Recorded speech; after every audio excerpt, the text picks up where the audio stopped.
2026 সালে ইতালির ভিসা এবং লিগ্যাল মাইগ্রেশন ডিক্রেটো ফ্লাসি সংক্রান্ত বেশ কিছু গুরুত্বপূর্ণ আপডেট এসেছে।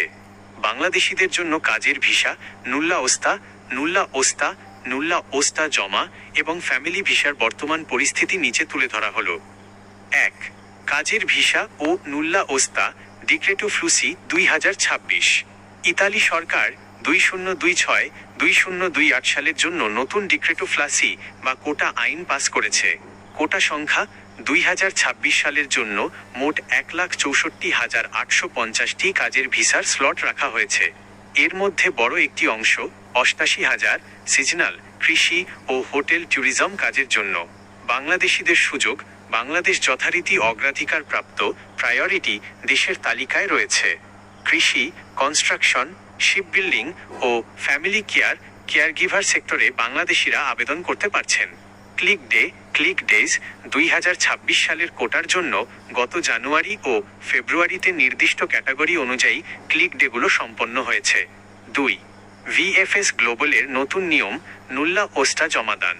যাদের নতুন নুল্লা ওস্তা কাজের অনুমতিপত্র ইস্যু হচ্ছে তাদের জন্য ঢাকা ইতালি দূতাবাস এবং ভিএফএস গ্লোবাল প্রক্রিয়াটি সহজ করার জন্য একটি বিশেষ ওয়েবফর্ম পোর্টাল চালু রেখেছে।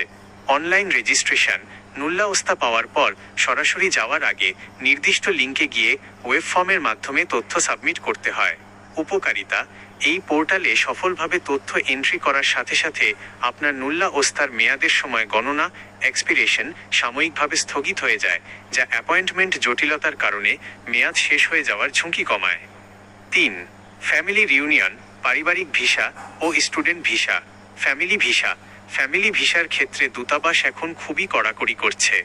আবেদনের সময় সঠিক ও ব্যক্তিগত সচল মোবাইল নম্বর এবং ইমেইল দেওয়া বাধ্যতামূলক করা হয়েছে। কোনো অতিরিক্ত কাগজপত্রের প্রয়োজন হলে দূতাবাস সরাসরি আবেদনকারীকে ইমেইল বা পাসপোর্টের ট্র্যাকিং স্ট্যাটাসের মাধ্যমে জানাচ্ছে। স্টুডেন্ট ভিসা 2026 সেশনের জন্য ইউনিভার্সিটি পোর্টালে রেজিস্ট্রেশন করা শিক্ষার্থীদের ভিএফএস গ্লোবাল নিজ থেকে ইমেইল পাঠিয়ে অ্যাপয়েন্টমেন্ট স্লট দিচ্ছে। দালালের খপ্পর থেকে সাবধান, ইতালির কাজের ভিসার জন্য একটি বড় চক্র জালিয়াতি ও ভুয়া নুল্লা ওস্তা দিয়ে টাকা হাতিয়ে নেওয়ার চেষ্টা করছে। আপনার মালিক বা এজেন্সি সত্যি নুল্লা ওস্তা তুলেছে কিনা তা নিশ্চিত না হয়ে কোনো আর্থিক লেনদেন করবেন না। নুল্লা ওস্তা ইস্যু হওয়ার পর সেটি যাচাই করার পরেই কেবল ভিএফএস এর মাধ্যমে ভিসার মূল প্রক্রিয়া শুরু করুন। ইতালির কোনো নির্দিষ্ট ভিসা, যেমন স্পন্সর, কাজের ভিসা, ফ্যামিলি নাকি ট্যুরিস্ট সংক্রান্ত তথ্য আপনার প্রয়োজন